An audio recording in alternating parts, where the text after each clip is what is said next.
Isang mapagpalang hapon po, isang maulan na hapon sa ating lahat mga minamahal na kapatid. Sa Diyos po ang kapurihan sa mga oras na ito. Tayo po ay muling magpapatuloy sa ating mga pag-aaralan sa The Teaching ngayong hapong ito.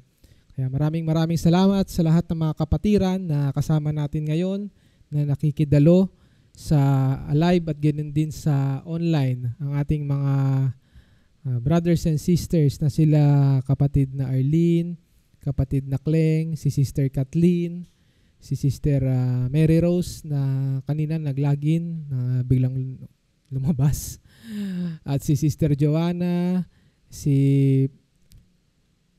Pastor Junior, si Sister Paz, I hope kasama si Pastor Daniel, at iba pang mga kapatid na maya-maya ay makakasama natin at tutunghay ng pag-aaral at makikidalo, makikisama at makikiayon sa ating mga pag-aaralan. Gayun din ating mga kapatid na kasama natin sa live na mga ilan-ilan ngayon. At saka anumang kadahilanan ay patuloy nating isama sa panalangin ng mga kapatiran. Okay, so ngayon po ay mag-umpisa na po tayo sa ating pag-aaral. Naanyayaan ko po na ang lahat ay magsitayo at tayo po ay pangungunahan ni Pastor Paul sa ating pambungad na panalangin.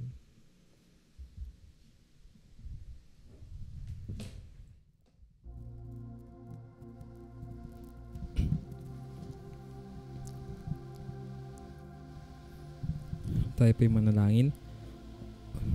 Kumapagpala namin Panginoon Diyos na dakila sa lahat. Nagkapasalamat po kami sa isang mapagpalang hapon na ipinagkaloob niyo po sa amin na patuloy na taglay ang aming hiram na buhay at kalakasan. Salamat Panginoon sa patuloy na kapayapaan na umiral sa aming paligid at sa aming buhay. Salamat muli Panginoon na inakay niyo po ang bawat isa sa amin sa bahay-sambahan upang muli kaming magpatuloy sa aming pag-aaral ng iyong mga salita. Pinapanalangin po namin ang bawat mga pag-aaralan po namin ay tulungan niyo nga po ang bawat isa sa amin. At ikaw Panginoon ang siyang magpaliwanag, mangusap sa amin sa mga salita mo na aming babasahin at pag-aaralan sa hapong ito Panginoon. Tulungan niyo po kami sa bawat mga pag-aaralan namin ay tumimo sa aming puso at mag-isabuhay po namin sa aming pang-araw-araw na pamumuhay. Ingatan niyo rin po Panginoon at gabayan ang mga kapatid po namin na kasama namin sa live, sa kanilang mga tahanan, congregation. Ganun Panginoon ang mga kapatid na hindi po namin nakapiling sa ngayong hapon Panginoon. Pinagkakatiwala po namin ang gawain ito sa inyo lamang at humingi kami ng tawad sa mga pagkakataon na kami nagkukulang at nagkakasala sa iyo. Ito po aming samot dalangin sa matamis na pangalan ni Jesus. Amen.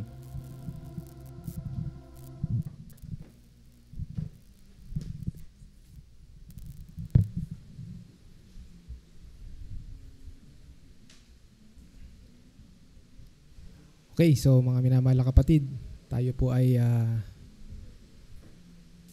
magsimula na at sa ating mga pag-aaralan ay inaanyayahan ko po na ang bawat isa ay magbukas ng kanilang mga Biblia sa ating pag-aaral ngayon. Noong nakaraan po ay natapos natin ang pag-aaral mula sa Beatitudes o yung tinatawag na mga blessed. Ayan. At malinaw naman po sa ating mga napag-aralan ang mga pagpapala ng Panginoon pagdating sa sanglibutang ito, no? Na patungkol sa makalangit, maka-espiritu na dapat gawin ng anak ng Diyos. At may katanungan po ba sa nakaraang pag-aaral? At nais ko lang pong linawin nung nakaraang linggo, ako po ay may pagkakamali regarding doon sa kay Saul at kay Samuel. Ayan. Salamat kay Pastor Eugene. Pinaalala niya na mas naunang namatay si Samuel. At nalito ko dun sa pagluluksa. Kaya nabanggit ko na namatay. Ngunit nagluluksa ang propetang Samuel dahil sa pagkakaalis ni Haring Saul sa pagiging hari. So yun yung dahilan kung bakit siya nagluluksa. So I corrected myself mga minamahal na kapatid. kung sino man po ang makakapanood ng live nung nakaraan, ito po yung correction doon. Ayan. Salamat sa mga kapatid na nagpaalala. Ayan. Isang paghahanda na rin na in the future sa pagpapatuloy niyong pag-aaral ng salita ng Panginoon, kayo na rin ang magtutuloy ng the teaching pagdating ng panahon yan, pagdating ng takdang panahon na ipagkaloob ng ating Panginoon sa bawat isa. Okay, so wala na pong katanungan sa nakaraang na pag-aralan. May kadugsong po yung ating napag-aralan, kinapos lang po tayo ng oras. Meron tayong mababasa sa Lucas, buksan po natin ang ating mga Biblia. Tayo po ay dumako sa Lucas. Nagtapos po tayo sa Beatitudes, pero titignan po natin yung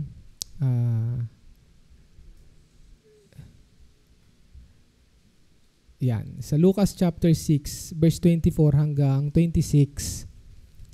Yan. Nakalagay dito, sabi rito, datapwat sa aba ninyong mayayaman, sapagkat tinanggap na ninyo ang inyong kaaliwan. Tuloy natin, sabi sa verse 25. Sa aba ninyo, mga busog ngayon, sapagkat kayo'y mga gugutom.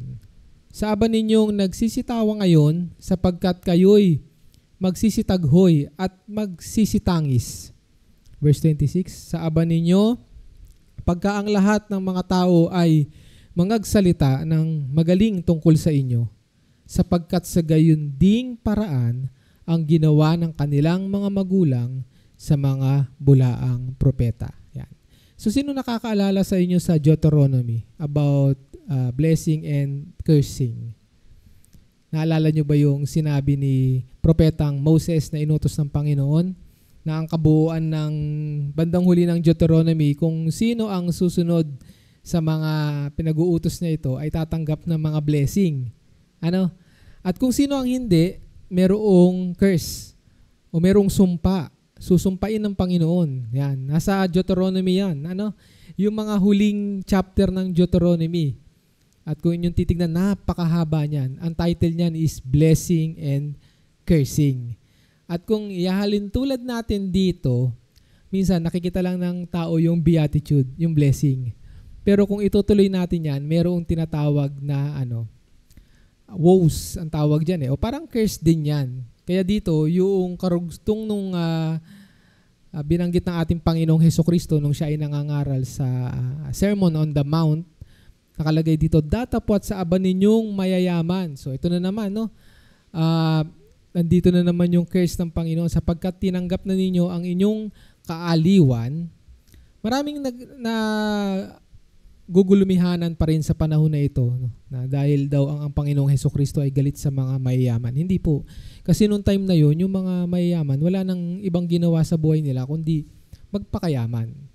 Noong panahon na yon, yung turo ng Panginoong Hesukristo na hindi sila nagbibigay ng oras para sa paglilingkod o nagbibigay ng oras para sa kapwa, na magmahalan at ibigay yung para sa Panginoon at para sa kapwa, nauubos na lang yung oras nila sa pagpapayaman. Dito, ang Panginoon ay nagbigay ng masasabi nating sumpa, Pero wag po kayong maguluhan dahil hindi po directly ito sa mga mayayaman, na yung mga mayayaman naman nagtumutulong sa kapwa, naglilingkod, meron din po niyan Hindi ito pangkalahatan. Ito po ay kahit sa panahon ngayon, ito po ay selective dahil meron pong mga taong ganito na ang buhay na lamang nila ay gusto nilang magkamal ng napakaraming salapi. Ang gusto lang talaga nila ay kumita ng kumita. Yan. Kaya ito yung kabaliktaran ng blessed nung una natin na pag-aralan sa Beatitudes, Ngayon naman, makikita natin yung woes. Yan. Tuloy-tuloy yan. Isa-isahin natin, Yung ikaw ay nabubuhay na hindi ka kontento, Kumbaga, kung i-apply natin sa buhay natin, yan. Kung kayo ay papipiliin ng oras ng trabaho sa oras ng paglilingkod, di ba? Dumarating yan sa buhay ng tao. Darating yan sa ating lahat, darating sa inyo, dumating na rin sa akin. At lahat tayo, sabi ko nga, nabubuhay tayo ng may desisyon araw-araw. At itong salita ng Panginoon, dito natin mapapatunayan kung tayo ay nabubuhay sa kanyang salita. Ngayon, hindi ko sinasabing huwag kayong pumasok sa trabaho. Yun ang maling perception naman. Siguro maiintindihan nyo ako dahil ako ay naranasan ko rin namang talagang, kahit ngayon ako ay naghahanap buhay. May time na noong panahon na kasagsaga ng aking pagtatrabaho at kalakasan ng aking pangangatawan, ako ay talaga namang lahat ng overtime, kinuha ko na. Lahat ng talagang inaayawan ng mga kasamahan ko, kinukuha ko na kahit yan araw ng linggo noon. Dahil meron akong tinatarget, meron akong gusto. Kaya lahat yun naunawaan ko, kaya naisishare ko sa inyo ngayon dahil alam ko sa buhay nyo, darating din sa inyo yan. At pag dumating sa inyo yan, dito natin mapapatunayan kasi ako nung time na yun, hindi ko pa naiintindihan ng malalim ang kahulugan ng ganito. Na ang trabaho, ang pagkakaloob ng biyaya na meron tayo ay nanggagaling sa Panginoon. Pero minsan, naitatanong natin sa ating sarili, ano naman yung maibibigay natin sa ating Panginoon? Ngayon, laging situational po yan, mga minamahal na kapatid.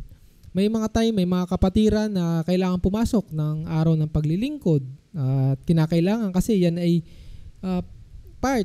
Wala pong problema doon eh. Ang sinasabi ng ating Panginoong Hesukristo dito ay yung talagang ikaw ay nagpakalugmok na sa yaman na talaga namang hindi mo na tinignan yung iyong kaluluwa. Hindi mo na tinignan yung kapakinabangan ng paglilingkod, no?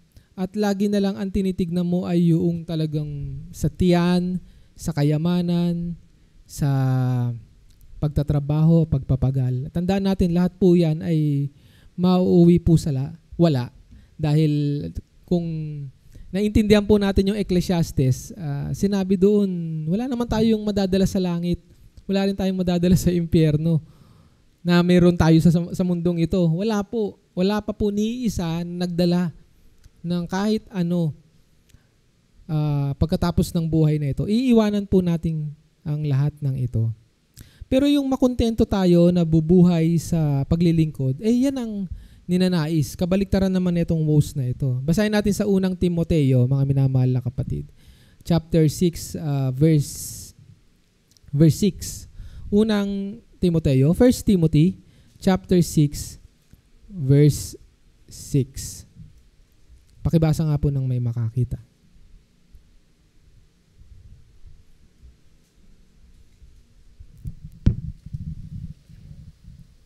Unang Timoteo chapter 6 verse 6 po. Datapwat ang kabanalan na may kasiyahan ay malaking kapakinabangan. Ayan. Sabi pa nga rito sa English translation. But godliness with contentment is great gain. Yan po mga minamahal na kapatid. Yung ibig sabihin ng ang Panginoon ay nalulungkot siya sa mga mayayaman na talaga namang ang nais lang ay magpayaman. No, hindi po niya nilalahat dahil meron din naman pong na pinagpala ng Panginoon. Nagtiyaga, nagtapos, nag-aral, nagsumikap, pero habang ginagawa yun, naglilingkod. At meron ding tao o Kristiyano na nagkaroon ng mga ganong pagpapalang material na nakatutok pa rin naman ang kanilang puso sa paglilingkod. Hindi po sila kasama dito sa binabanggit ng ating Panginoong Hesukristo. Yan. Yung mga mayayaman na wala nang ibang tinangkilik sa buhay kundi ang kanilang mga layaw. Yan, yung mga kanilang kagustuhan. Kasi po ang ating Panginoong Hesukristo ilang beses na nagtuturo na talagang mahihirapan ang isang may ganitong puso, yung ganitong damdamin na yung isang binatilyo nga na nagtanong kung paano siya makakarating sa kalangitan, di ba? Sabi ng Panginoong Hesukristo, iwanan mo lahat nandyan, ibigay mo sa mga mahirap. Siya ay nalungkot kasi matindi yung hawak niya sa kayamanan. Ganun po yung binabanggit ng ating Panginoong Hesukristo rito. Sa aba ninyo, mga busog, sabi sa verse 25.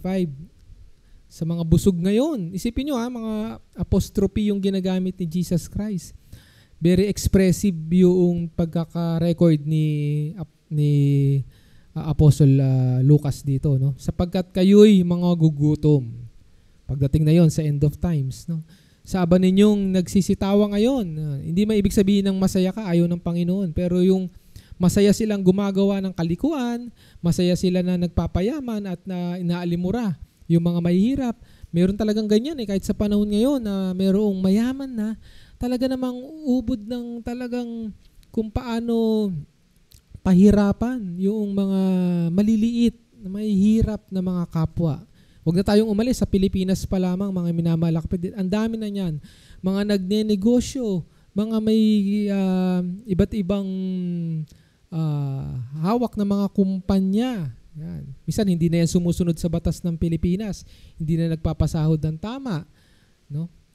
Lahat po yan, nakasulat yan sa banal na kasulatan. Lahat po, lalo na sa Revelation, pagdating po natin doon, yung mga tinatawag na mga business tycoons na yan na hindi nagbibigay ng sapat at hindi matuwid na nagbibigay ng nararapat sa kanilang mga nasasakupan, meron po yung kaparusahan na naghihintay sa ating Panginoong Diyos. Sapagkat kayo'y mga gugutom. Kung kumakain ka man ngayon, masagana ka ngayon, pero hindi mo iniisip ang iyong kaluluwa, hindi mo iniisip ang iyong kapwa, hindi mo iniisip ang Panginoon na paglingkuran, kasama tayo dito sa sinasabing mga magugutom. Yan.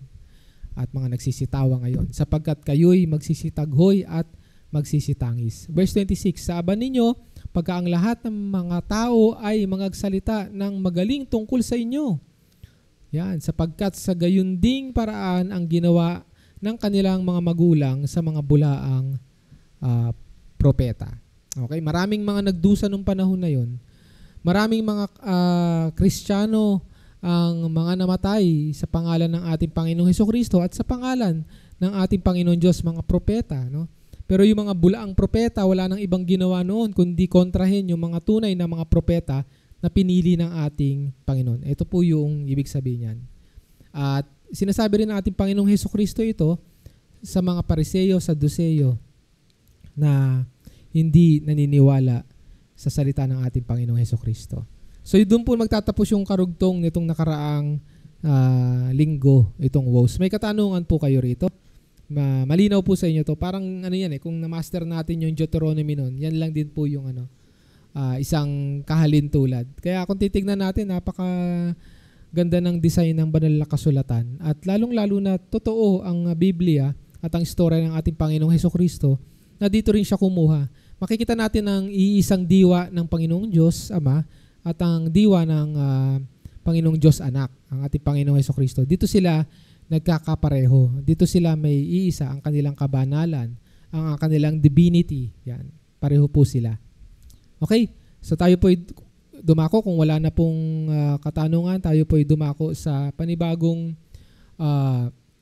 topiko, pero ito rin po ay part pa rin, mga minamahal na kapatid, ng pangangaral ng ating Panginoong Hesukristo. Kung sa Mateo, natapos po tayo sa chapter 5, verses 1 to 12, yung Beatitudes.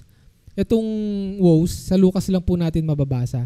Then, kung babalikan na po natin yung Mateo ulit, chapter 5, verse 13 to 16 naman po tayo. Sa Mateo, kapitulo 5 pa rin, chapter 5, verse 13 to 16. Ito po ang pinaka-popular na asin at ilaw, salt and light. Ayan. Sige, pakibasa na po ni Pastor Eugene yung unang verse 13. Ito po yung pagpapatuloy nung habang nangangaral ang Panginoong Hesukristo about Beatitudes, so sa lahat ng mga mapapalad, ito naman po yung continuation ng kanyang pangangaral. Kayo ang asin ng lupa, ngunit ang asin ay tumabang, ay ano ang ipagpapaalat? Wala nang ano pa mang kabuluhan, kundi upang itapon sa labas at yurakan ng mga tao. Okay, ito siguro ilang beses mga pastor, ilang beses yun na naging topic itong salt and light. na ano niyo ba na nakasama ba to sa mga inyong itinerary no na ano niyo na ano si Pastor Chito po na si Pastor Jerry how about po sa ibang pastor na itapik niyo na po ba ito yung asin at saka ilaw ayan so hindi na bago sa inyo ito no pero may gustong ipahiwatig ang ating Panginoon dito kasi dalawang aklat o dalawang book sa New Testament na ito ay binanggit. Ito ay sa Mateo at susunod sa Lucas. Ngayon, asin. Mag-concentrate muna tayo sa asin. At napaka importante nitong elemento na ito. Si Pastor Aneli, lagi niyang binabanggit, lalo na sa mga kababaihan noon, sa mga ilaw ng tahanan, sa mga kababaihan nating mga kapatiran na huwag kayong magpapawala ng asin sa inyong tahanan. Narinig nyo ba yon? Laging sinasabi yan ni Pastor Aneli. Huwag kayong magpapawala. Kasi yung literal na asin ay laking bagay. Ang daming pwedeng idulot na ano yan, magaganda sa atin. Una, nagkakaroon siya ng preservative sa pagkain. Nagkakaroon siya ng kagamutan. Ang ginagamit din yan, healing. Pag meron kayong singaw, diba, magbababad kayo ng asin sa tubig, mumumog nyo lang, yan, gamot din siya. Isipin nyo na dalawang elemento na yon nagbibigay ng kaginhawaan at kagamutan. Yan. At siyempre, bukod sa nagbibigay siya ng preservative sa pagkain, pag nilagyan mo ng asin, hindi siya kagad mabubulok, no, nape-preserve niya. Yung pinaka number 1 talaga na gamit nito ay siyempre yung sa lasa, no? Sa mga karinderya, makakita kayo salt and pepper yung nasa table kasi kung hindi nyo malasahan, meron kayong pagkakataon at choice na maglagay ng asin para maramdaman nyo yung savor ng pagkain. Ginamit ng ating Panginoong Hesukristo to kasi napaka-importanting commodity o itong elemento ng asin nung panahon ng Roman Empire. Ito ang pinambabayad. Isipin nyo, ito yung isa sa mga salapirin. Kaya nga may kasabihan sila na hindi ka karapat-dapat sa aking asin. No? You're not worthy of my salt. Sabi nila pag hindi ka nila bibigyan. No? So isa itong elementong napaka-importante. Kaya ang Panginoong Hesukristo gumagamit sa kanyang pangangaral ng metaphor para makuha niya no, ang damdamin at kaisipan at atensyon ng mga kanyang pinapangaralan. At nang sa ganun, maunawaan niya. No? Ngayon, yung asin na ito, inahilintulad sa atin. Tignan ulit natin.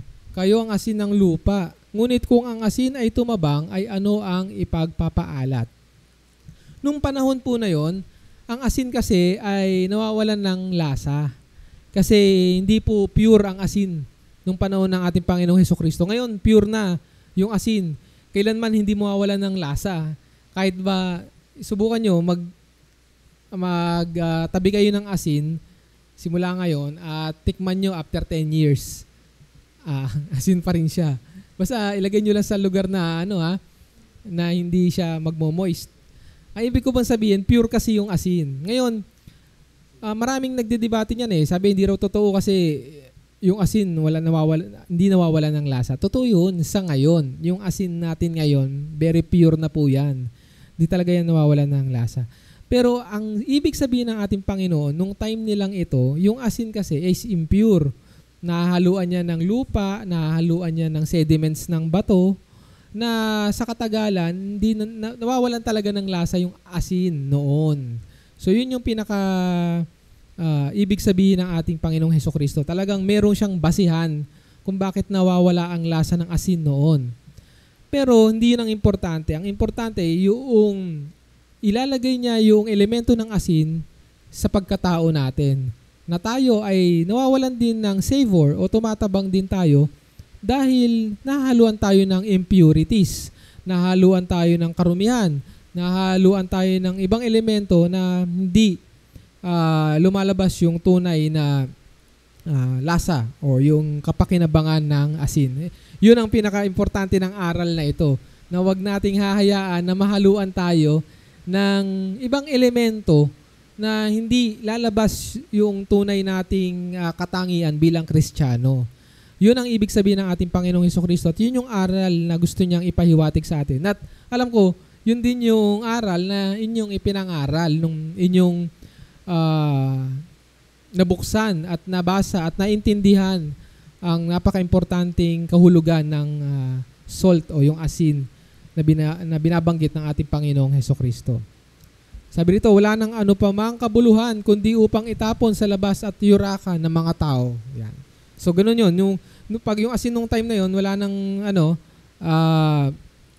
importansya, wala nang lasa, hindi na makapagbigay, tinatapon na. Kahit naman ngayon, di ba, pag may gamit tayo na hindi na mapapakinabangan, mga sirana, siguro may kukunin lang tayo na mapapakinabangan, pero majority, itatapon mo na rin yun eh. Kasi wala na siyang gamit eh. Kung meron kang nasirang damit, punit-punit na damit, eventually itatapon mo rin siya. Gagawin mong basahan o kung ano pa man. So, ganun yung sinasabi ng ating Panginoong Hesukristo rito. Lalo na sa pagkakakristyano. Pag wala na tayong kabuluhan at hindi natin pinapahalagahan yung savor natin sa mundong ito, yung itatapon sa lupa, ang ibig sabihin niyan, ihahagis ng Panginoon sa impyerno. Yun lang po yung isang kahulugan. Verse 14, Pastor Eugene, pakibasa. Kayo ang ilaw ng sanglibutan, ang isang bayan na natatayo sa ibabaw ng isang bundok ay hindi maitatago. Okay, so yung liwanag, no? Hayaan natin na magliwanag. Tayo, hinahayaan natin na magliwanag tayo. Sa anong pamamaraan? Patuloy kayong nangangaral, patuloy kayong tumatayo sa inyong kongregasyon, tumatayo at nangunguna, nakikita ng ibang tao, nakikita ng inyong kamag-anak. Ito, nandito tayo sa live ngayon na may ibang nakakakita, may nakakapanood. Meron tayong YouTube channel na pwedeng matignan ng kahit sino.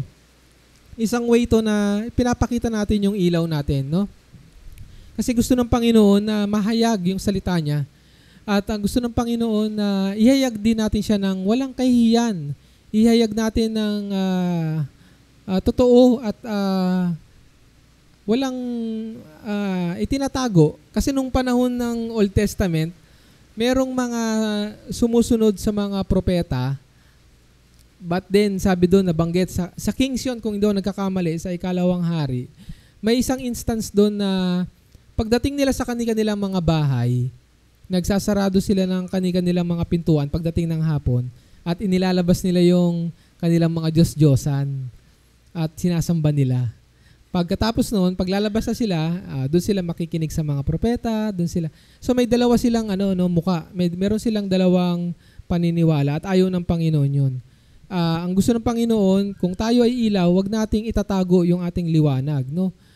Gusto natin magpunta sa mga kadiliman. Kaya ang mga nangangaral, hindi madali ang kanilang kinalalagyan, no? Ma-i-stumble kayo, makakaharap kayo ng mga taong ibang pananampalataya, na susubukin ang inyong mga pananampalataya, susubukin ang ating paniniwala, at maraming pag-uusig na dadaanan. Yun. Yung pa rin yung stand ni Jesus Christ nang itinuturo ito, no? Na hindi mawala, hindi manghina yung ilaw na tinataglay natin, yung salita ng ating Panginoon.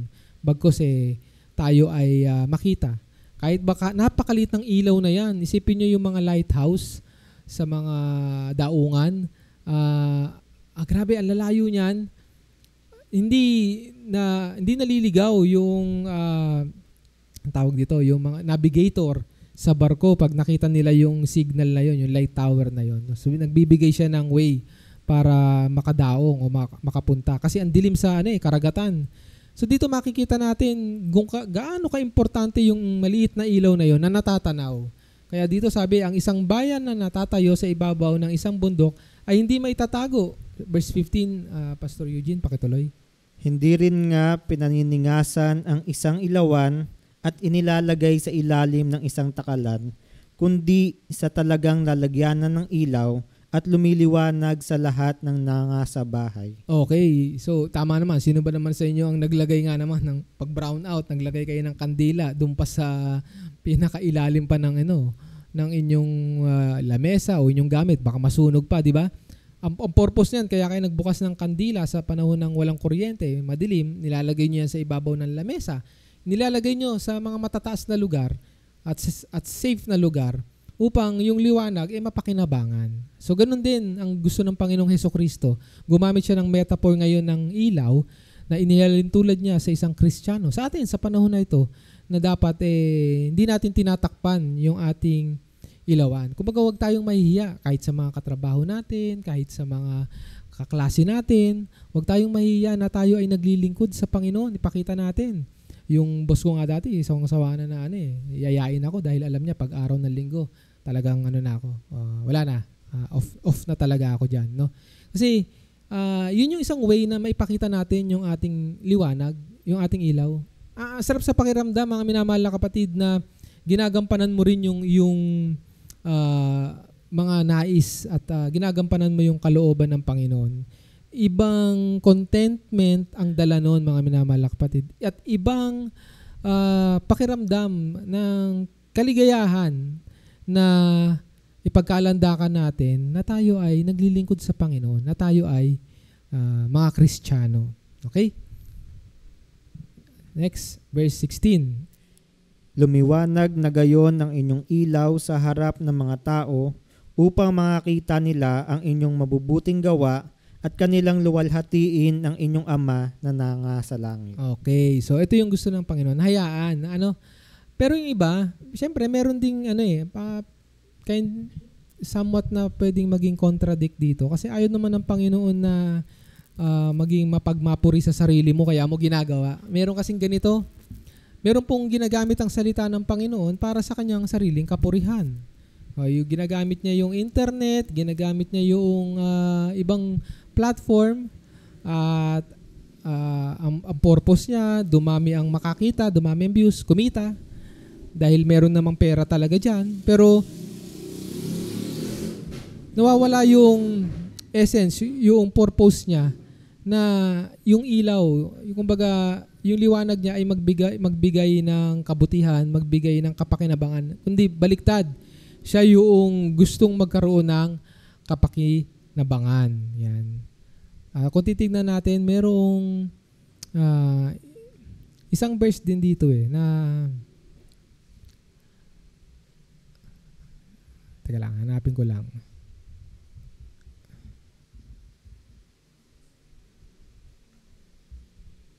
May karagdagan po ba kayo or nais na linawin?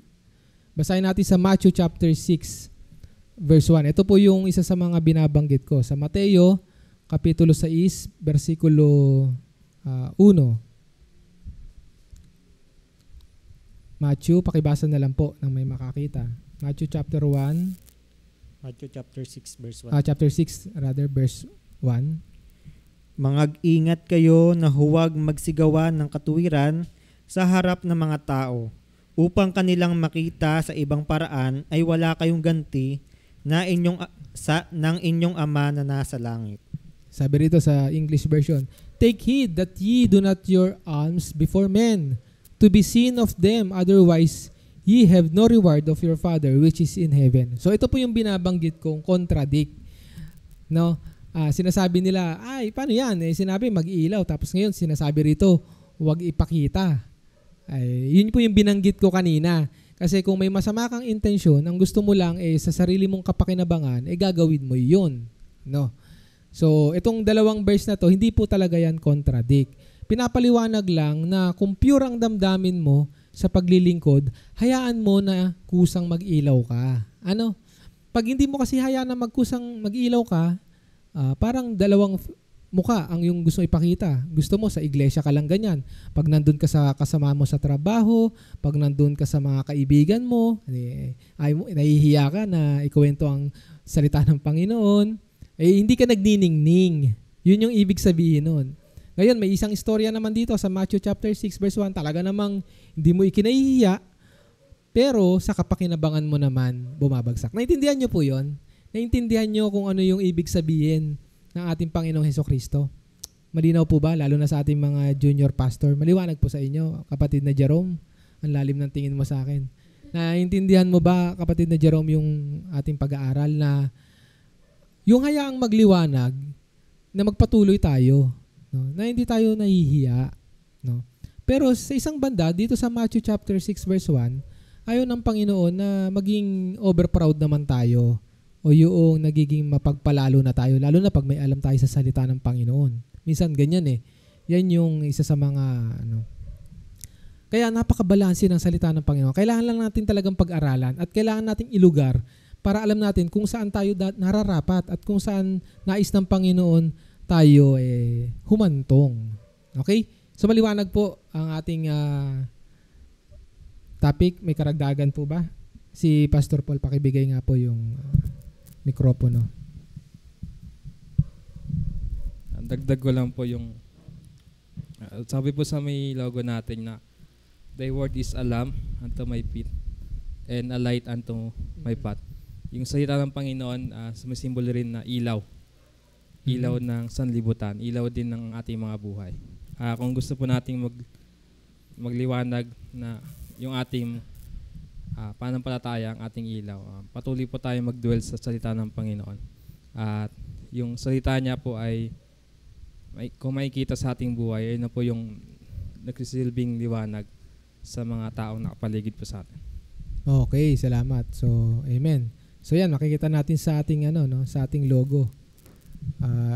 Gumamit pa rin ang ating Haring David nung salitang ilaw. Kaya nung time na yun, napaka-importante pa rin, di ba?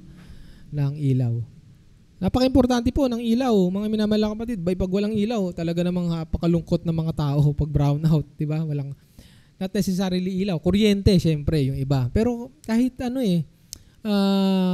kahit mawala lahat ng mga appliances, ang ilaw ang isang sigurong hindi nyo ipagpapalit.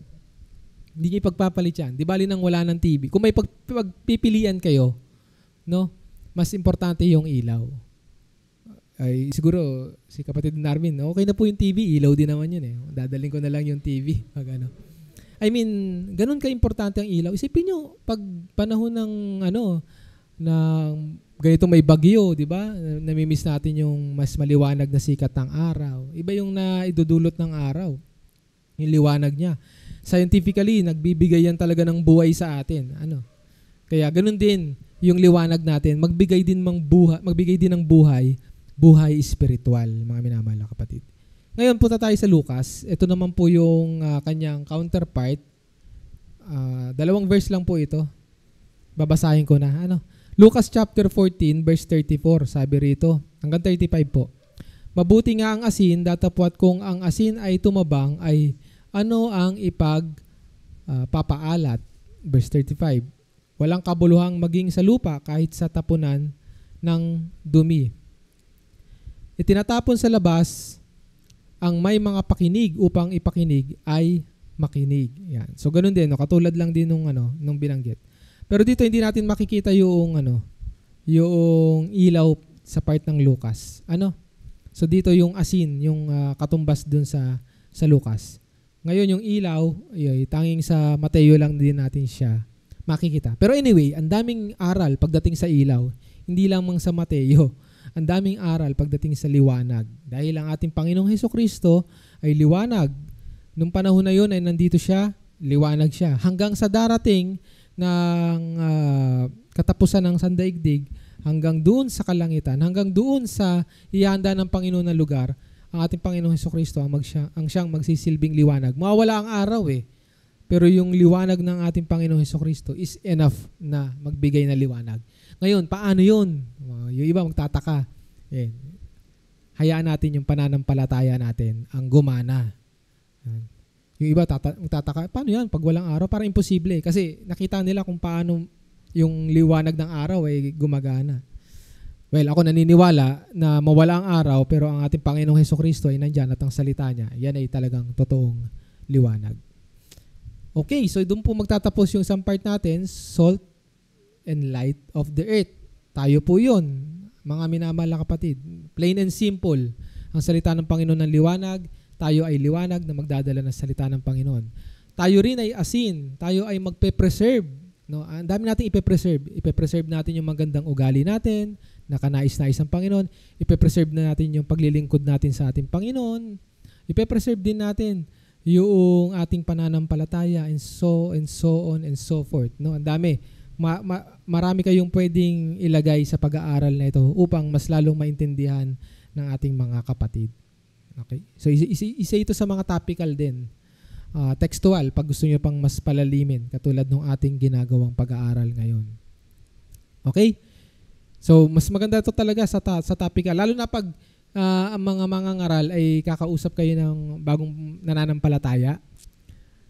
Dito napaka-effective ni Pastor Aneli at si Pastor Daniel. Topical talaga pag talagang nangaral sila sa mga bagong miyembro, talaga namang makikita nila yung kabanalan ng salita, no? But sa mga textual katulad ng pag-aaral natin ngayon, ito ay naaangkop sa mga nananampalataya na sa inyo na nandito. Kaya nagiging effective ito ang pag-aaral ng salita ng Panginoon ngayong hapon na ito kasi meron na kayong alam, tinanggap na natin ating Panginoong Hesukristo Kaya dito siya gumagana. Pero kung ito ay ipapangaral ko sa mga bago, baka tulugan lang ako, no? Kaya napakaganda ng napag-aralan natin yung mga types ng pag-aaral. Types ng pag-prepare ng sermon. Topical, textual, at saka expository. Tutuloy po tayo kung wala pong katanungan at karagdagan. Tutuloy po tayo sa isang topic. Pero continuation din po ito ng pag-aaral o yung pangangaral rather ng ating Panginoong Hesukristo na matatagpuan din natin sa Mateo.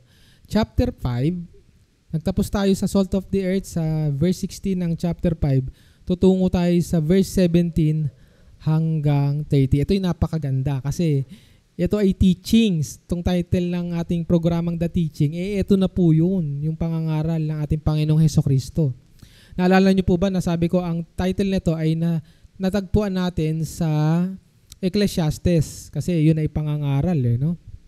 Teachings yun Pero ang kabuuan po talaga ng pag-aaral ng The Teachings ay yung pangangaral ng ating Panginoong Hesukristo. Yung pinaka-importante, foundation po ng Iglesia ng Diyos, ang aral ng ating Panginoong Hesukristo. So let's dive in po sa Matthew chapter 5. I-ready ko lang ang ating Matthew chapter 5 verse 17. Siguro magbabasa ay punta naman tayo sa likod si kapatid na Tepi.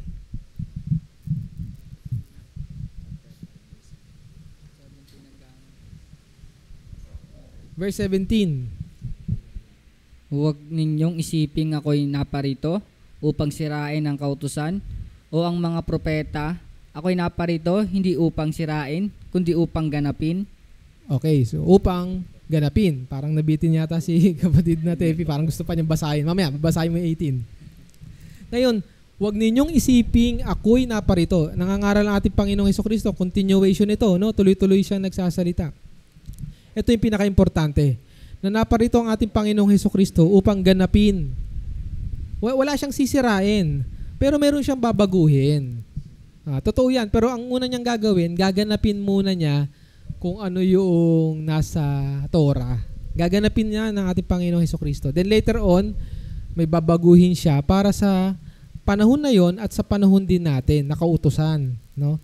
Pero technically, walang nilabag at walang sinira ang ating Panginoong Hesukristo unless na meron sa inyo na magsasabi na meron. Pero I doubt na wala kasi sabi ko nga, tayong mga nandito malalim ang ang pananampalataya sa ating Panginoong Hesukristo. So wala siyang sisirain, walang sinira ang ating Panginoong Hesukristo kundi lahat yun ay ginanap niya. Sinasabi niya ito sa mga nakikinig sa kanya kasama ng mga eskriba at mga pariseyo. Sige, si kapatid na Tepi, basahin niya yung verse 18. Sapagkat katotohanang sinasabi ko sa inyo, hanggang sa mga wala ang langit at ang lupa, ang isang tuldok o isang kudlit sa anumang paraan ay hindi mawawala sa kautusan hanggang sa maganap ang lahat ng mga bagay. Okay, di ba? Ang ganda na sinabi ng ating Panginoong Hesukristo. Sapagkat katotohanan ang sinasabi ko sa inyo, hanggang sa mga wala ang langit at ang lupa. Totally naman mapag-aaralan natin yan sa mga susunod na aklat na itinuro ng ating Panginoong Hesukristo kay Apostol Pablo mawawala ang langit. Itong langit na nakikita natin, hindi yung langit na kinalalagyan ng ating Panginoon. Iba pa yun. Pero itong langit na binabanggit niya, itong nakikita natin, lahat ng sinabi ng Panginoong Hesukristo, yung mga natatanaw ng tao, ang kalawakan at ang lupang ito ay mawawala yan. Yan yung aabangan natin at yan yung pananampalataya natin na magpapatibay sa paniniwala nating totoong magaganap ito. Ang isang tuldok o isang kudlit sa anumang paraan ay hindi mawawala sa kautusan. Ang salita ng Panginoon ang hindi mawawala hanggang sa maganap ang lahat ng mga bagay. Naniniwala ba kayo na ang salita lang ang may iiwan? Maniniwala ba kayo? Naniniwala ba kayo na ang salita lang, lahat mawawala pero ang salita ng Panginoon ang siyang may iiwan? Hindi nyo ba alam na ginawa ang sandaigdig ng dahil lang sa salita? John chapter 1 verse 1, di ba yung berbo? Di ba? Sa simula na yun, salita lang yung ginamit ng Panginoon na nagkaroon lahat. At ang salita ng Panginoon ang siyang may iiwan. No? Lahat dito mawawala pero yung salita niya hindi mawawala. Verse 19. Kaya't ang sinumang sumasaway sa isa sa kaliit-liitang mga utos na ito ay ituro ang gayon sa mga tao, ay tatawaging kaliit-liitan sa kaharian ng langit. Datapwat ang sinumang gumaganap at itinuro, ito'y tatawaging dakila sa langit. Sa kaharian. Sa kaharian ng langit. Okay, so titignan natin ang laki ng dapat na responsibilidad nating nagtuturo ng salita ng ating Panginoon. Kaya sabi rito, kaya't ang sino mang sumaway sa isa sa kaliit-liitang mga utos na ito, yung mga binabago yung utos, kaya nga sabi ko sa inyo nung pinag-aralan natin yung pag-inom ng alak, di ba? Iba sa inyo, ang daming mga tinatanong Kasi si Jesucristo uminom din pero iba parang ang tanong, kahit konti lang naman di ba? Meron ba akong sinabi sa inyo na pwede? Wala. Kasi hindi ko pwedeng baguhin yung utos. Pag ayaw ng Panginoon, ayaw niya yun.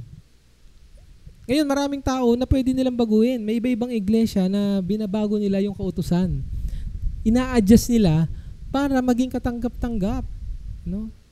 Halimbawa, may mga gustong umattend dumalo pero gusto nilang magsuot ng magsuot kami ng maiikli, gusto namin kasi komportable kami. Yung iba, binabago nila kasi importante yan para makahikayat at makaano. Pero hindi natin pwedeng gawin yun. Hindi natin pwedeng baliin yung mga ganong kautusan. Hindi tayo pwedeng magturo ng ganon, mga minamahal na kapatid. Kasi nakakatakot. Ang sabi rito, kaya't ang sino mang sumaway sa isa sa kaliit-liitang mga utos na ito, at ituro ang gayon sa mga tao, ay tatawaging kaliit-liitan sa kaharian ng langit. Tandaan nyo, tatawaging kaliit-liitan sa kaharian ng langit. Hindi ibig sabihin, pag nakarating sa langit, yung gumawa nun, tatawagin siyang kaliit-liitan. Nagets nyo po ba yung Hindi gano'n, Unang-una, hindi makakarating sa langit yung gumawa nun. Ang ibig sabihin, ngayon pa lang, pinag-uusapan na tayo sa langit. Nandun ang Panginoon, nandun ang mga anghel, nandun at mayroon ang tinatawag sa kaliit-liitan sa lupa. Halimbawa, sasabihin niya, itong si pastor na ganito, kaliit-liitan na ngayon to. Kasi ito lang ang tinuturo niya Pinag-uusapan tayo, mga minamahal na kapatid. Kahit sa mga sandaling itong ginagawa natin. Kasi itong salita na yan, ito, tatawaging kaliit-liitan sa kaharian ng langit. Datapot ang sino mang gumaganap at ituro, ito'y tatawaging dakila sa kaharian ng langit. O, di ba? Abay, napakasarap. Gusto nga ng tao ngayon, pinag-uusapan sila sa social media. Gusto nila maka-receive ng mga napakagandang komento. Gusto ng tao, ang sarap sa pakiramdam, makakita sila ng, ganito pala ang Totoo yun, dahil nakakaramdam ka ng ganun What more pa kung alam natin na pinag-uusapan tayo sa kalangitan at sinasabi, itong kongregasyon na to, napakaliit lang ng miyembro nito, kakaunti lang. Pero ni isang salita, wala silang itinuturo na pagsuway. Aba, diba napakasarap sa pakiramdam nun? Na ngayon, pinagmamalaki ng Panginoon sa harapan ng mga anghel, na ang kongregasyon na ito, tama sa pangalan, tama sa doktrina, tama sa itinuturo, Aba, ang tingin nila di ba, napakaganda, tatawaging dakila. Kaya huwag niyong iisipin na yung word na ito, pag nakarating na sa langit, doon ka palang tatawaging dakila at tatawagin kang kalitlitan. Hindi po. Ang ibig sabihin nito, sa panahon natin ngayon, kumikilos ang Panginoon. Nagtatrabaho ang Panginoon eh. Kaya hindi totoo yung kantang natutulog ba ang Diyos, no? Ni Gary Valenciano. Nagtatrabaho, hindi natutulog ang Panginoon. Every day, nagtatrabaho siya. Nag-a-assess siya, tinitignan niya, nag-i-evaluate siya ng kanyang mga anak. At napakasarap na makita na tayong gumaganap at nagtuturo na walang binabago sa kautusan. Hindi tayo nagbabago ng kautusan. Lahat po sa kalinawagan ng karunungan at kaalaman na binigay ng ating Panginoon sa bawat isa. At ganoon din sa mga nagtatag ng iglesia ng Diyos. No? Ang doktrinang ating pinaniniwalaan ay tama at matuwid. Verse 20. Sapagkat sinasabi ko sa inyo na kung hindi hihigit ang inyong katuwiran sa katuwiran ng mga eskriba at mga Pariseo, sa namang paraan ay hindi kayo magsisipasok sa kaharian ng langit. Okay. Teka lang. Tignan ko lang muna ating Facebook. Baka... Yan. Ayan, sabi ni kapatid na Joanna, yung Deuteronomy chapter 30, verse 19 to 20. Yun yung yung curse kanina. Ngayon lang ako nagbukas ng ating Facebook. So yun yung curse at saka blessing. So ito yun yung yung beatitudes at saka yung woes. Yan. Okay, sabi ni Brother Tepi kanina, sapagkat sinasabi ko sa inyo na kung hindi hihigit ang inyong katuwiran sa katuwiran ng mga eskriba at mga Pariseo, sa anumang paraan ay hindi kayo magsisipasok sa kaharian ng langit. Ayan, sinabi niya kasi baluktot ang mga katuwiran ng Pariseo. Kailangan nilang higitan yon. Ang ibig sabihin, kailangan nilang palitan. No? Yung paniniwala ng mga Pariseo, mga eskriba na baluktot, no? Kasi binago nila Binago nila yung kautusan. Nag-tweak sila ng sabihin, may mga niregulate sila ng mga kautusan para sa kanilang sariling gain. Kung ano man yan, katanyagan man yan, pera, yan lang naman ang gain ng tao Pera, katanyagan, at power. Yung tatlong yan, dyan lang naglalaro ang gusto ng tao. Yung kanyang nais na makamundo. Makamundo kasi may mga nais naman na mabuti. Pero yung mga nais na makamundo, gusto lang niya ng katanyagan, gusto lang niya ng karangyaan, at gusto lang niya ng kapangyarihan. May 3 K din pala Pero ang sabi rito ng Panginoong Hesukristo, kailangan higitan. Na kung hindi hihigit ang inyong katuwiran sa katuwiran ng mga eskriba at mga Pariseo, sa anumang paraan na hindi kayo magsisipasok sa kaharian ng langit. Kung same lang ang paniniwala nyo ng mga Pariseo, ay hindi kayo karapat-dapat. Ganun lang ibig sabihin, plain and simple, sabi natin Panginoong Hesukristo. Next, verse 21. Narinig din nyo na sinasabi sa mga tao sa una, huwag kang papatay, at ang sinumang pumatay ay mapapasapanganib sa kahatulan. Verse 22. Sige, tuloy mo. Datapwat sinasabi ko sa inyo na ang bawat mapuot sa kaniyang kapatid ay mapapasapanganib sa kahatulan, at ang sinumang magsabi sa kaniyang kapatid, Raka ay mapapasapanganib sa Sedrin, at ang sinumang magsabi na ulul ka ay mapapasapanganib sa impyerno ng apoy. Okay, so ito yung pagtupad ng ating Panginoon sa kautusan. Sabi ko, walang sinira ang Panginoong Hesukristo, pero nilinaw lang niya sa ilalim ng authority na binigay ng Diyos sa kanya na siya yung magpatupad ng batas. Isipin nyo, ganito lang yan pag yung mayor gumawa ng batas, ayan, then yung sumunod na italaga ng tao, iiwanan niya yung batas na yun, pero para mapabuti niya, i-regulate niya. May dadagdag lang siya. Ganun lang ang ginawa ng ating Panginoong Hesukristo. Nilinaw lang niyang maigi na para maiwasan mo yung pumatay ka ng kapwa, para hindi ka na humantong doon, sa kaisipan mo pa lang, dapat kinokontrol mo na. No, dapat. Kasi ang katumbas lang ng ginawa mong pagpatay at yung pagpaplano mo, pareho lang. Para sa batas ng ating Panginoong Hesukristo, yan ay parehong kasalanan. Kasi binibigyan ng ng justification ng iba ang kautusan sa panahon ni Moises na doon ka lang magkakasala pag pumatay ka na. Pero nung panahon na yon, ang Panginoon din pag nagpataw ng kanyang judgment, no? Tumitingin ang Panginoon din sa puso.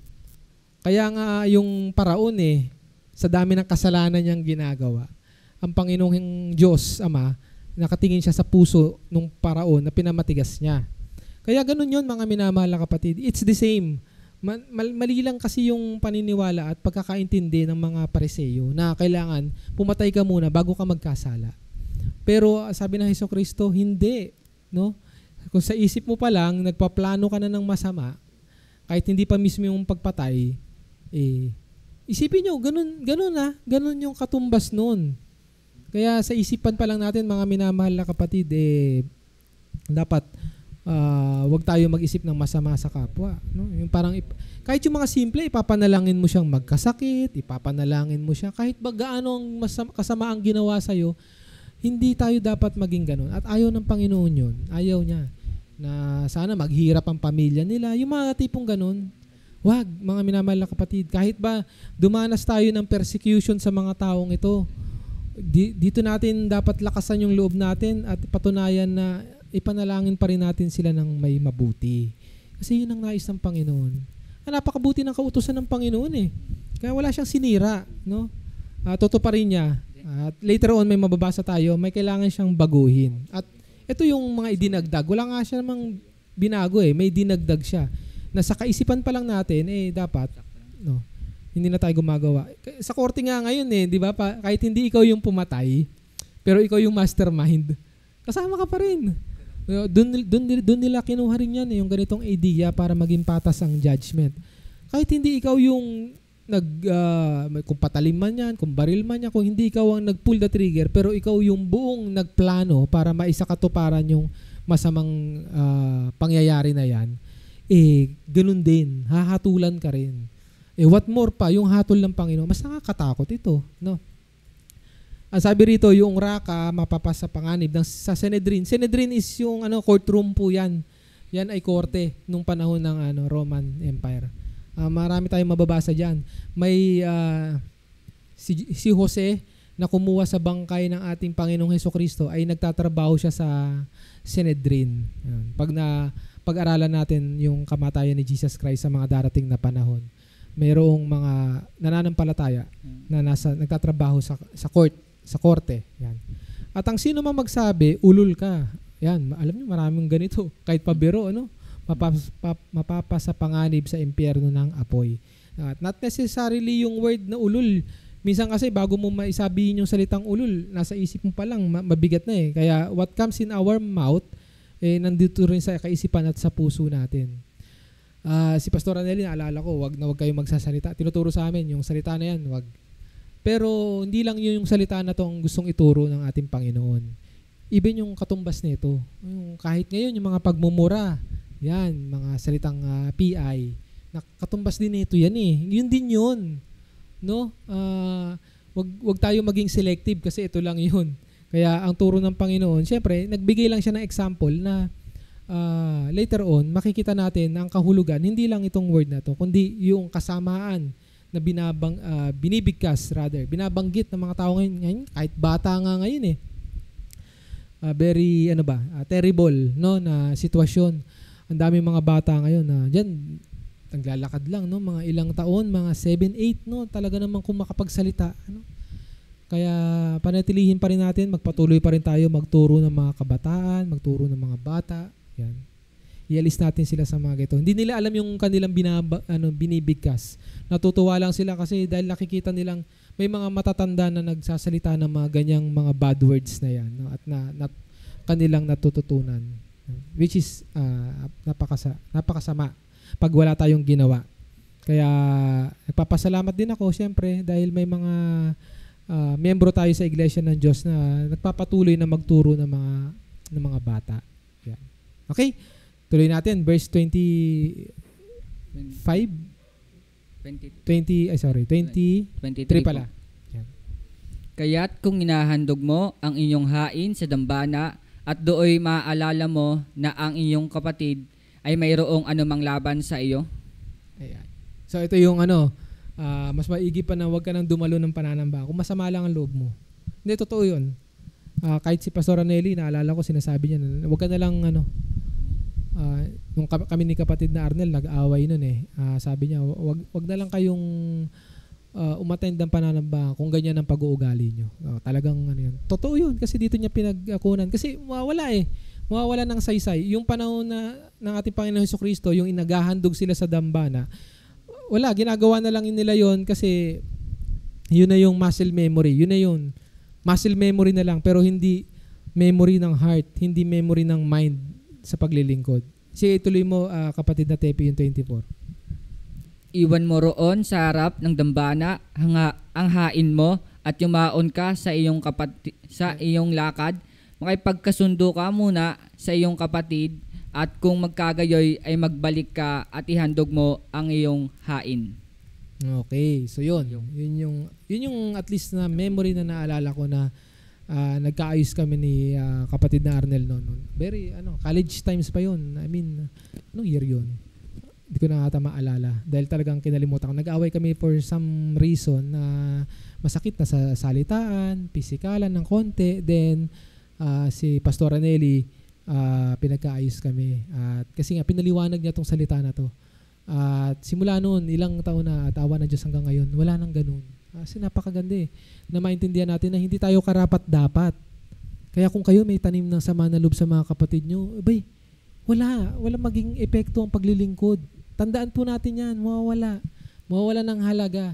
Kung meron kang hinanaing sa kapatid mo, may sama ka ng loob, may tampo ka, kahit tampo. No, hindi naman kailangang humantong na kailangan magpataya ng mga magkakapatid para lang masabi na hindi ka karapat-dapat. Kahit tampo, hindi yan karapat-dapat sa Panginoon. Dungis yan eh. Ayan ang lino rito nakasulat, iwan mo sa harap ng dambana ang hain mo. Huwag ka na lang maglingkod. Pero ang gawin mo, yumaon ka ng iyong lakad, makipagkasundo ka muna sa iyong kapatid. At kung magkagayoy ay magbalik ka at ihandog mo ang iyong hain. Di ba? Napaka-specific, no? Napakasarap sa pakiramdam. Nung time na yon, nung naramdaman namin ni kapatid na rin, ang sarap sa pakiramdam. Nagyakapan kami, naghingihan kami ng tawad. Kasi ganyan naman ang magkakapatid. Dumadaan sa ganyan eh. Pero kung hahayaan mo, lalo na't nasa ilalim ka ng salita ng Panginoon at hahayaan mo na hindi mo pagaganahin yung salita ng Panginoon, mawawalang saysay. Kaya sayang yung effort natin na maglingkod. Hindi yan tatanggapin ng Panginoon kung tayo ay may galit at hinanakit. No? Kailangan natin makipagkasundo. Kung it's either way, wag natin justify kung siya nagkamali, kung siya ang nagkulang. Ang matured Christian, siya yung nagte-take initiative. Totoo po yan. Ang matured Christian, siya yung talagang syempre matured ka nga wala kang pride. No? Hindi yung tipong hindi ko nga papansinin yan, sama ang loob ko. Bahala siya kasalanan niya. Yung mga ganon, hindi yan matured. Wala pong yan, walang kahihinatnan mga minamahal na kapatid. Ang magpakumbaba, sabi nga, mapalad, nasa iyong kaharian ng langit, di ba? Di magpakababa ka. Ikaw yung lumapit. Pag ginawa mo yun, nasa iyong kaharian ng langit. Napakaganda na salita ng ating Panginoong Jesucristo. Verse 25. Makipagkasundo ka agad sa iyong kaalit, samantalang ikaw ay kasama niya sa daan, baka ibigay ka ng kaalit mo sa hukom at ibigay ka ng hukom sa punong kawal at ipasok ka sa bilangguan. Okay. Ay ibig sabihin lang yan, di ba tama rin yung isang katumbas nito na wag mong hayaang lubugan ka ng araw. Yung iba naman hintayin ko na. Nagiging literal eh. Hindi po eh. Ang ibig sabihin nun agad-agad, no? Ngayon, maraming usap-usapin to. Meron naman na talagang time talagang mainit pa. Hayaan mo muna siya magpalamig. Pero tama rin yun. Kung yun ay strategy. Pero inabot na ng buwan, inabot na ng taon, wala na. Hindi na angkop. Ay ibig sabihin ba, pag meron ka ng pagkakataon na ipinagkakalob ng Panginoon, agad makipagkasundo ka agad. Hindi naman siya nagsabi ng tsaka na pag lumamig na Hanggat maaari, pag alam nyo, ang kasagutan, hindi ko pwedeng ibigay sa inyo dahil lahat tayo nag-work sa ibang kapamaraanan ng Panginoon. Pero wala akong ibang nakita. Pag ginawa natin ito, talagang totoo na kahit kami ni kapatid na rin, mainit ang ulo namin pareho, pero agad yun eh. Nung kinausap kami ni Pastor Aneli, di agad din kaming nagkapatawaran, agad din kaming nag-usap. So, hindi ko pwedeng sabihin na hayaan mo muna lumamig kasi sa experiensya ko, gumana yun eh. Dahil totoo ang sabi ng Panginoon kung gagawin lang natin. Minsan, hesitant tayo kasi napapangunahan tayo ng sarili nating mga kagustuhan, sa sarili nating pananaw. Pero isang tabi muna natin yan at mas sundin natin yung sinasabi ng ating Panginoon. Kung bigla kang suntukin, bigla ka pero tinupad mo to. Ang importante mga minamahal na kapatid, gawin natin kung ano yung sinabi ng ating Panginoon. May katanungan po ba rito? May nais, Sige, wala. Kung meron kayong nais. Nasa sa inyo yun. Kung gusto nyo, antayin ko muna siyang lumamig, antayin ko muna siyang, maging okay. Kaso, ang sinabi rito, pag hinayaan mo yun, meron siyang caution. Samantalang ikaw ay kasama niya sa daan, baka ibigay ka ng kaalit mo sa hukom. Baka dahil sa pagiging matigas mo, dahil sa ayaw mong magpakababa, ikaw pa yung mapupunta sa bilangguan. May kaparusahan palang naghihintay. Yun ang gustong sabihin ng ating Panginoong Hesukristo rito. Okay, verse 26 kung walang karagdagan. Katotohanang sinasabi ko sa inyo, hindi ka alis doon sa anumang paraan hanggang hindi mo mapagbabayaran ang katapus-tapusang beles. Oo, yung yan pera yan, yung beles nila, yung part na yan. Yes, oo. So, katapus-tapusan. Pagbabayaran mo na later on. Kasi nga, hinayaan mo yung time eh. Parang yung mga rehistro ng inyong mga motor, subukan yung ilagpas. Anong mangyayari? Anong mangyayari kung hindi kayo magparehistro sa exact? Saan ba tumitingin? Sa dulo ng plaka? Sa dulo ng plaka, yung month Subukan nyo palagpasin yun. Hayaan nyo. May mga katumbas yan na penalty na kailangan mong pagbayaran. So ganun lang yan. Kung hinahayaan mo na ikaw ay may kaalit, masama ang loob mo sa iyong kapwa, siyempre nakakalungkot kung kapatid mo pa sa dugo yun. Pero kung ganoon din naman, kahit kapatid mo sa pananampalataya, kung ikaw ay may kaalit at may alam mo yun, malinaw ang kaisipan mo na alam mo, at hinahayaan mo lang, bandang huli rin yan, meron ka talagang pagbabayaran. Diyan tayo matakot. Natatakot nga tayo sa due date sa mga babayarin, natatakot nga tayo. What more pa sa pagbabayaran at ang naningil ang Panginoon. Verse 27. Narinig ninyo, sinabi, huwag kang mangalunya. Okay, so ibang part to ng pagtuturo. Tuloy natin, verse 28. Datapwat sinabi ko sa inyo na ang bawat tumingin sa isang babae na taglay ang masamang hangad ay nagkakasala na ng pangangalunya sa kanyang puso. Okay. Ito ay binanggit siyempre sa may asawa. Pero not necessarily na ang nagkakasala lamang dito, siyempre yung may mga may asawa.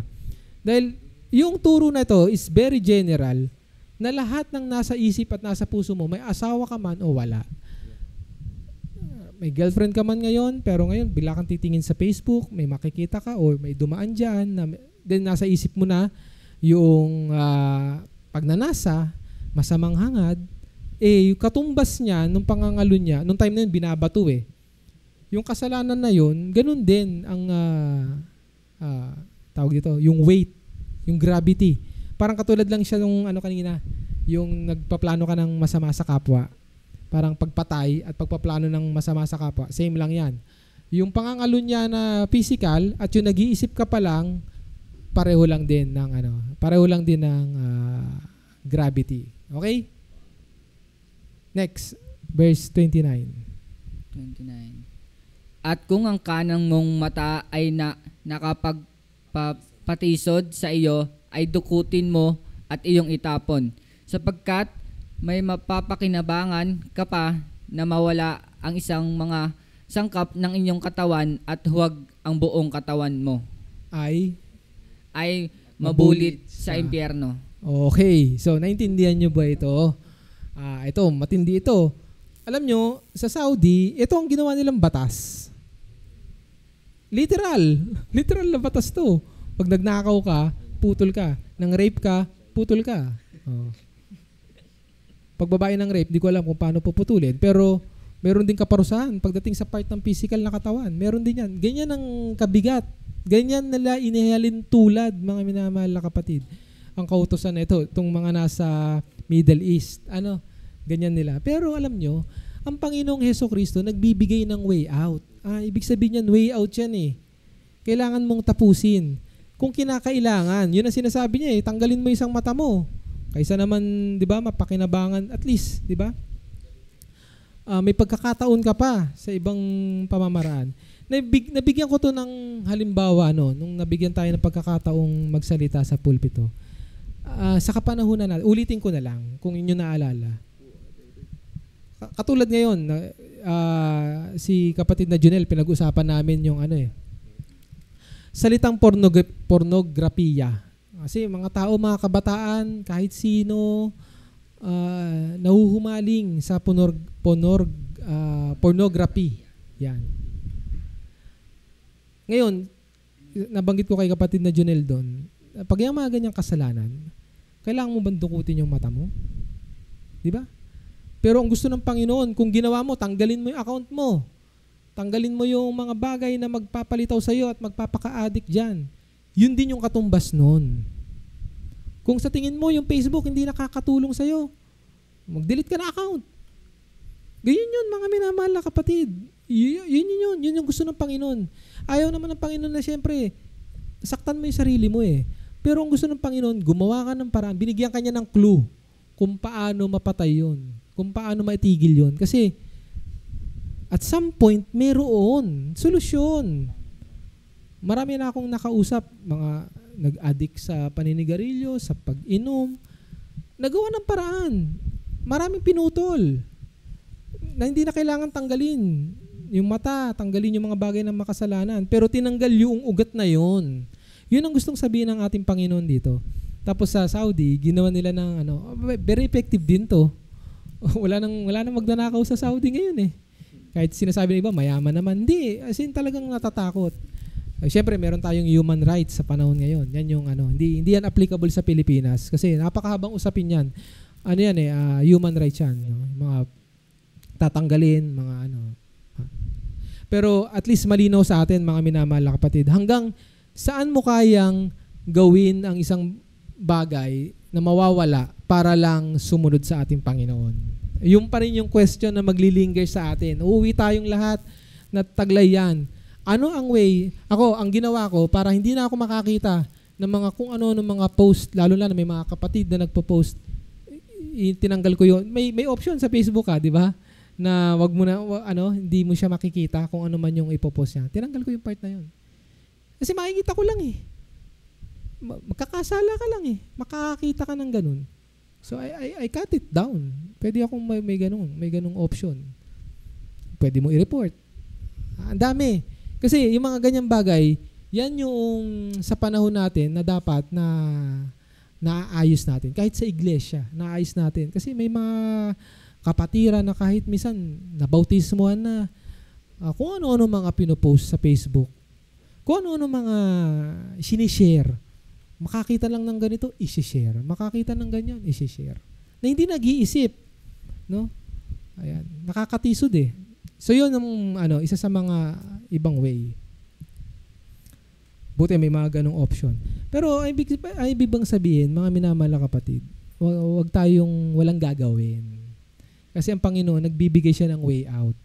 Ito yung isa sa mga way out na yun. Sino po ba ang mga merong dinadanas ng addiction at kung ano pa man, ang Panginoon ay maibigin, mahabagin na nagbibigay ng pagkakataon at wag nating sayangin rather yung pagkakataon na yun. No? Dahil, ayan, sa impyerno, mabubulid lahat ng mga, yan. Last verse, Brother Tepi. At kung ang kanan mong kamay ay nakakapagpatisod sa iyo ay putulin mo at iyong itapon sapagkat may mapapakinabangan ka pa na mawala ang isa sa mga sangkap ng iyong katawan at huwag ang buong katawan mo ay mapapa sa impyerno. Okay, so same. Yun lang din, ay paliwanag naman na natin ang buo. Okay, so dun muna natin ikakat. Meron pa to, continuation pa to. Next Sunday na yung ibang pag-aaral. General sermon ng ating Panginoon. Tinuturo niya kung paano tayo dapat mabuhay ng may kabanalan. Itong sinasabi ng ating Panginoong Hesukristo, ito na yung recipe, ito na yung susi para mabuhay tayo ng may kabanalan.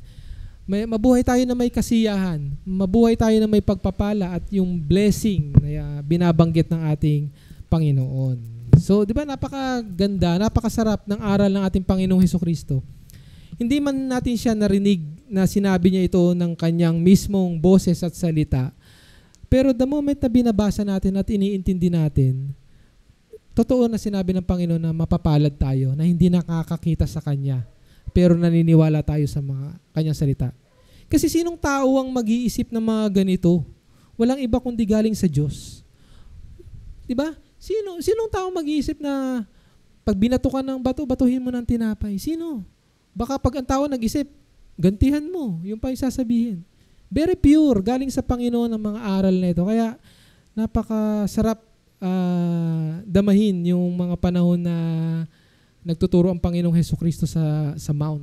No? Na nakaupo lang ang mga kanyang kapatid. No? Nakaupo ang anak ng Diyos na tumatanggap ng mga salita.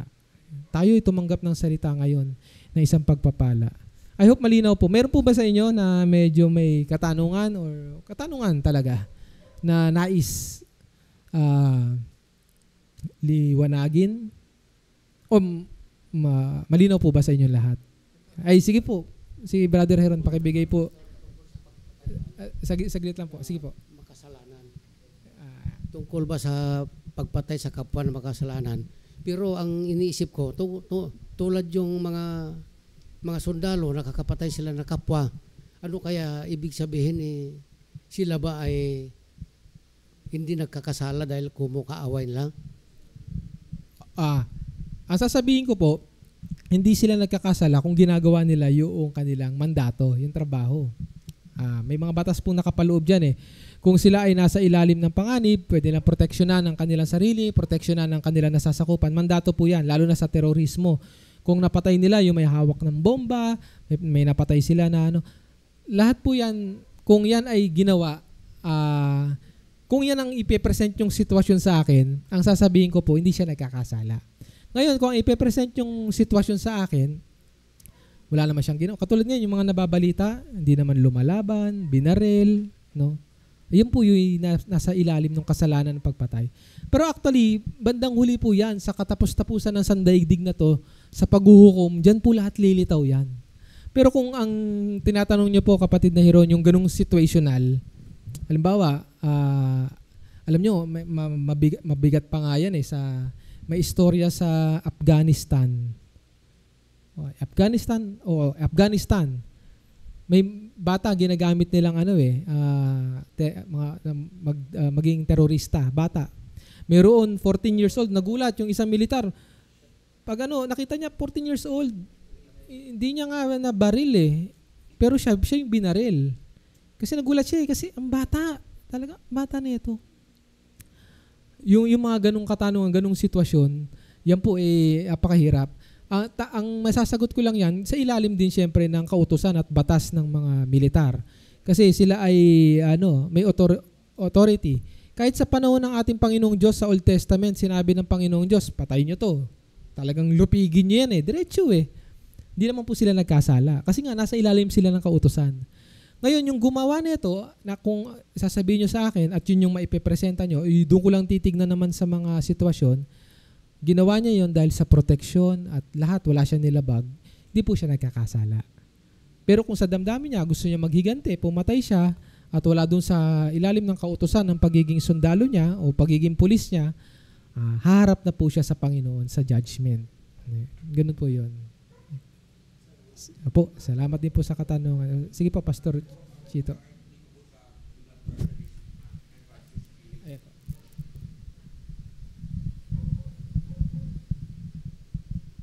bukas po yan.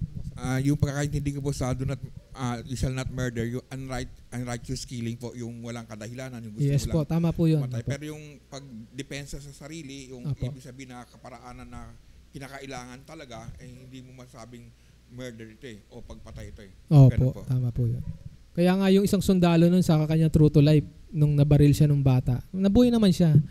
Pero hindi niya kagad na pull yung trigger kasi nga nakita niya ang bata, inosente. Wala siyang, kumbaga parang walang kasalanan nun eh. Kumbaga lumaki siya ng itinuro yung ganun eh. Mabubuting mga alagad ng batas yun. Kasi meron kang moral sa kalagitnaan ng ganung sitwasyon. Naisip mo pa yun. Pero meron din naman talagang tinuluyan. Kasi kasalanan yun eh. Kahit sa Bible sabi ng ating Panginoong Diyos nun, sa Old Testament, kahit yung mga batang yan, ubusin niyo yan. Sinabi niya yung Panginoong Diyos yun eh. Kaya yung mga ibang ateista, hindi naiintindihan. Ang tingin sa Panginoon, napakasama. Kasi sabi, ultimo bata, papapatay. Sino tayo? Yun ang parang gusto kong sabihin sa mga yun. Sino tayo para magsabi? Nilalang ng Diyos yan lahat. Tayo nilalang ng Panginoon. Hawak niya tayo. Anytime pwede mag-decide ang Panginoon sa kanyang katuwiran. At ako'y naniniwala. Ganoon lang kasimple yun. Kasi yung iba, pinapalabas sila masama ang Diyos. Dahil walang moral. Kailangan ang isang tao na para maunawaan ng Panginoon, walang iba kundi kailangan magbasa ng salita ng Panginoon. Ako, para maunawaan ko yung paniniwala ng mga Muslim, binasa ko rin yung Quran. May English version yan, may PDF niyan sa internet. Tapos binabasa ko, tinitingnan ko. Malayo-malayo nga talaga. Kaya yun. Pero at least para maging fair, inaaral natin. Kailangan natin yan eh. Kasi sabi ng Panginoon, subukin natin lahat ng Espiritu. Subukin natin. Yun, salamat po sa katanungan at karagdagan ng ating mga kapatid. Meron po ba nais pang bago natin i-close yung ating pag-aaral ngayon? May nais po bang idagdag? I hope naging malinaw po sa atin yung kautusan at mga turo ng ating Panginoong Hesukristo na siyang kapakinabangan sa panahon din natin ngayon. Kaya maraming pong salamat sa mga kapatid na dumalo. Sabi rito, yung kapatid na mapagpalang hapon kay Sister Rose, kay Sister Genesis, kay kapatid na Jonel, kay kapatid na Dudoy sa Paranaque. Yan. Salamat sa lahat ng mga kapatid ngayon. Mga naririto rin kahit bagamat umuulan, tumanggap tayo ng pagpapala ng Panginoon. Sa Diyos po ang mataas na papuri at siya lamang po ang ating paglilingkuran. Tayo po ay magsitayo, tayo po ay muling pangungunahan ni Pastor Paul sa ating pangwakas na panalangin. Tayo po ay manalangin muli. O dakila namin Panginoon Diyos na makapangyarihan sa lahat, Ama naming ang pagmahal. Kami po ay patuloy na nagpupuri sa iyong pangalan at itinataas ito Panginoon sa pamamagitan ng patuloy na pag-aaral ng iyong salita. Nagkapasalamat nga po kami Panginoon sa mga salita mo na aming napag-aralan na sama-sama. At muli na naman Panginoon na binigyan niyo po kami ng pagkain ng aming mga kaluluwa upang kami maging isang kalugod-lugod sa iyong paningin. Salamat Panginoon sa mga salita mo na iyo nga pong ipinaliwanag sa amin ng malinaw upang kami po ay maliwanagan. Kundi Panginoon ang mga tao na kapaligid sa amin kung kami po ay mangangaral ng iyong mga salita. Tulungan niyo nga po kami Panginoon palagi at samahan sa aming pagpapahayag na iyong mga salita sa aming pamumuhay. Naway Panginoon ang bawat kilos maisabi namin, magawa namin ay ayon po namin sa iyong kalooban. Hindi po namin magagawa ang mga bagay na ito, Panginoon, ang pagsunod sa iyong mga kautusan kung kami po ay malayo sa iyo, Panginoon. Kaya, Panginoon, kami iyong patuloy na samahan palagi sa bawat sandali ng aming buhay. Kaya panalangin po namin, Panginoon, na patuloy niyo po kaming pagkaulaban ng sapat na karunungan at kaunawaan upang sa patuloy namin pag-aaral ng iyong masalita ay maliwanagan kami. salamat Panginoon sa pagkakalob sa amin ng banal na Espiritu na siyang patuloy na nangungusap sa aming mga buhay at patuloy na nagkapaliwanag ng iyong salita.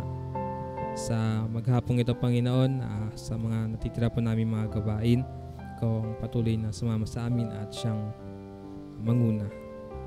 Maraming salamat Panginoon, at ang lahat ito ay panalangin po namin sa matamis na pangalan ni Jesus. Amen.